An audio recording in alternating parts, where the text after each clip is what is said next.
नमस्कार दोस्तों, आज मैं बताने वाला हूं कि कितना भी तर्पण करने के बाद भी पितरों की नहीं होती मुक्ति। क्यों?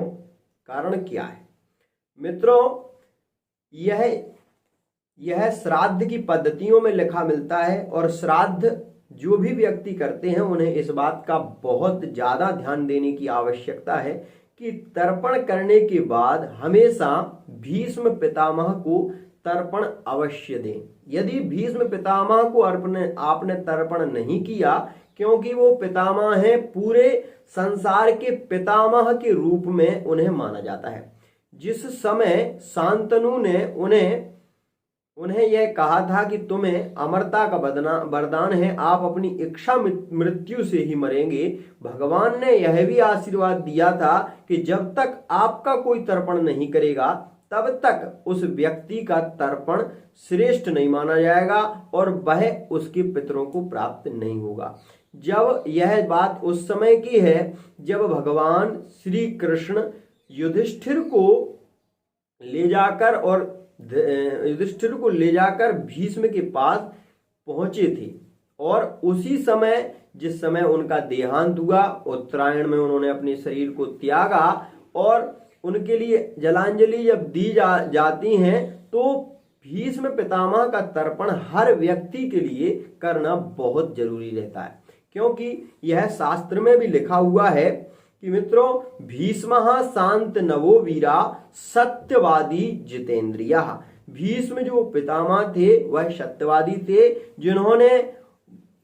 जिन्होंने कौरवों के लिए, सत्य के लिए और सिंहासन के लिए, उस राजा के लिए अपने प्राणों को भी निछावर कर दिया जो असत्य पर चल रहा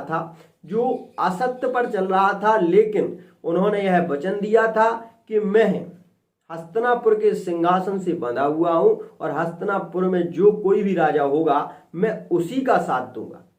तो देखिए, उन्होंने अपनी भक्ति को भी निभाया, शक्ति से भी भगवान की भक्ति भी की और उन्होंने उस सिंहासन की मर्यादा रखी और उन्होंने अपने प्राणों को भी त्याग दिया।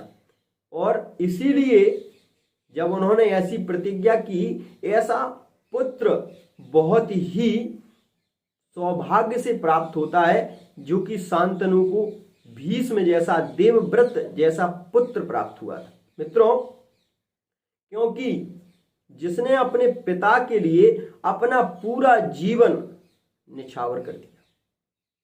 कहते हैं, शास्त्र का कथन है, ते पुत्रा सा पितुर्भक्ता सा पिता यस्तु पोषका तन मित्रम यत्र विश्वासा सा भार्या यत्र निवृत्ति। मित्रों, यह कहते हैं कि पिता कैसा होना चाहिए? पिता ऐसा होना चाहिए जो पुत्र का पालन पोषण करे।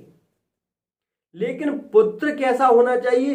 बोले, पुत्र ऐसा होना चाहिए जो पिता के मन में इच्छा हो, उसको इच्छा होते ही तुरंत पूर्ण कर दे, उस पर विचार ना करे, वह पुत्र होता है। मित्रों, संसार में पुत्र तो बहुत होते हैं, लेकिन भीष्म पितामह जैसा पुत्र न कभी हुआ है, न भूतो और न भविष्यति। मित्रों, उन्होंने अपने पिता के लिए जो त्याग किया, इसीलिए उनका तर्पण करना बहुत जरूरी होता है। मित्रों, जब भी आप तर्पण करें तो आपको यह विशेष ध्यान रखने की आवश्यकता है कि तर्पण करने के बाद भीष्म पितामह का तर्पण अवश्य करें।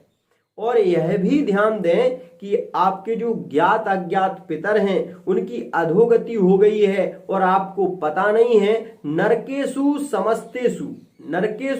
समस्तेषु यातनास्तु च ये स्थिता।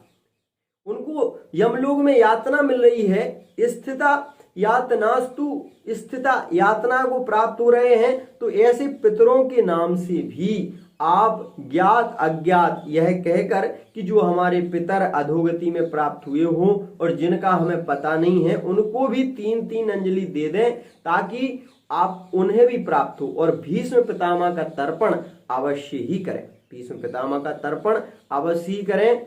यह नाम ले संस्कृत गोत्र